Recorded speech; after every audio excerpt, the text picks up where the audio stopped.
Hey everybody, Mike Moger, Right Kingdom Real Estate, beautiful sunny Boulder, Colorado. FICO Scores. Let's talk about FICO Scores today. Why in the world will we, that sounds kind of boring. Your FICO score is your credit reporting score. It's your credit score. It's that 3-digit number that determines whether or not you're going to get your loan or what the interest rate is going to be on that loan.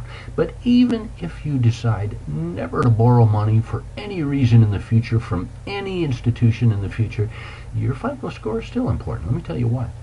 Just one example, insurance companies have found out that people with higher credit scores actually make fewer claims against insurance companies. So insurance companies have determined that they have the right to determine what the risk factors are, whether or not they're going to make money or lose money on you, that kind of thing. And so they use FICO scores to determine what your premiums are going to be. You're not borrowing money from them, but it affects you in your life, in your financial life. And so FICO scores are important. Again, even if you're not planning on borrowing money. If you're planning on borrowing money, of course, that's the other reason that you want to keep a high FICO score. So a FICO score, what does FICO even mean? What is it? Fair Isaacs Corporation is the company that actually came up with the original arithmetic algorithm that's used to calculate your scores. And so they call it a FICO score, Fair Isaacs Corporation. FICO scores start at the low end at 300. You cannot score less than 300, no matter how bad you are. At the high end, 850. I had a client walk into my office last year, said, "Oh, I'll be able to borrow all the money I want. Don't worry about me. I'm in the 900s on my FICO scores." Yeah. Yeah, you and your wife combined, maybe, but no, the highest score you can get is 850. Now, where are you in the country? Where should your score be in order to get a loan, in order to keep a nice profile of yourself? The median in your 2011, the median, meaning half of the people scored higher than you and half of the people scored lower than you.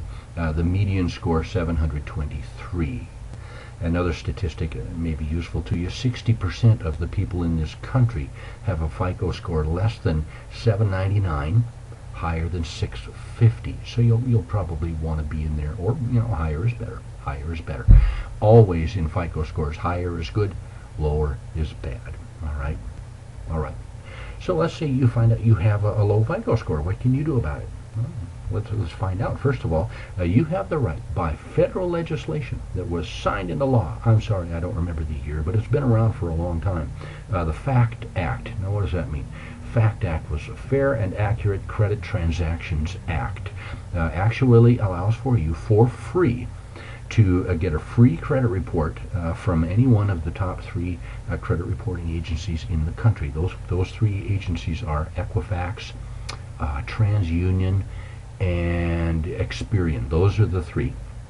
You have the right to give them a call, contact them on the internet, whatever you want, and they are required by federal law to provide to you for free a credit report on yourself. At least once a year you can do that. Once a year they will provide that for free.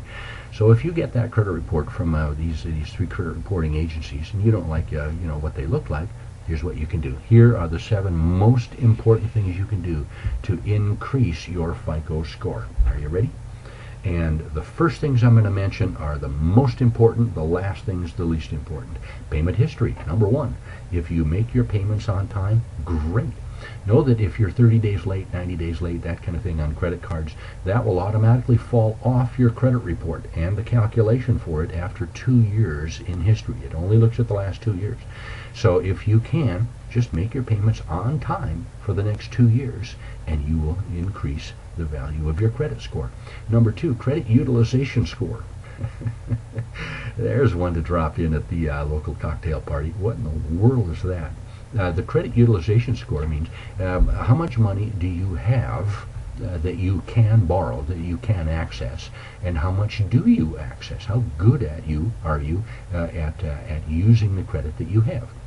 So in other words, an example, if you have 3 credit card accounts open right now, and all of them have $10,000 credit limits, but you are free and clear on 2 of them, and you only have $300-400 on the other one, and you're planning on paying that off every month, you have a great credit utilization ratio. Okay? Fantastic. Keep it up. If you are maxed out on all your cards, very bad. Very bad. So one thing you can do, go ahead and call the creditors that you have and ask them to increase the credit limits, and then don't use it. If they give it to you, don't use it. That will increase the value of your credit utilization ratios. Length of history. There it is. If you're looking at closing 8 accounts out of 10 that you have in order to improve your score, it would improve it even more if you close the most recent credit accounts that you have. The older the account, the better. Number 4, types of credit. Mortgage credit is worth more than automobile loan credit, which is worth more than that installment loan that you took out to buy your washer dryer at Home Depot, which is worth more than Uncle Ed's pawn shop, that kind of, that would be bad. All right. Number 5, recent searches. If you are the kind of person who's constantly out there searching for credit, and you're applying for credit, trying to get new credit cards, trying to get new loans, that kind of thing, all of those different institutions from which you are trying to borrow money are going to pull a credit report. And the more credit reports that you have pulled, the worse for your credit score. So they like to see quiet people in the marketplace, not people who are constantly looking for new credit. Now there are a couple things, these last two, that are pretty important. They are going to take into account any court action filed against you, like foreclosures, bankruptcies, divorces, things like that, and maybe federal tax lien that you have filed against you. That will be a negative. But also consumer credit counseling services, those kinds of very helpful professional agencies and companies that will help you clean up your credit, even if you are current on your accounts with them. The fact that they show up on your credit report as a creditor shows that at least sometime in the recent history you had an issue, or perceived that you had an issue with your credit, and you're trying to clean it up. So that would report in as something of a negative. So there it is. Get your FICO score up there after you find out what your FICO score is, and keep it up there. Somewhere above 723 would be fantastic, but it's important. It's very important. If you want to talk about this more, give me a call. I know a whole lot about FICO scores, and I know a lot of great people who know even more than I do, and I'm very happy to turn you on to those people. So until we meet again, enjoy the day.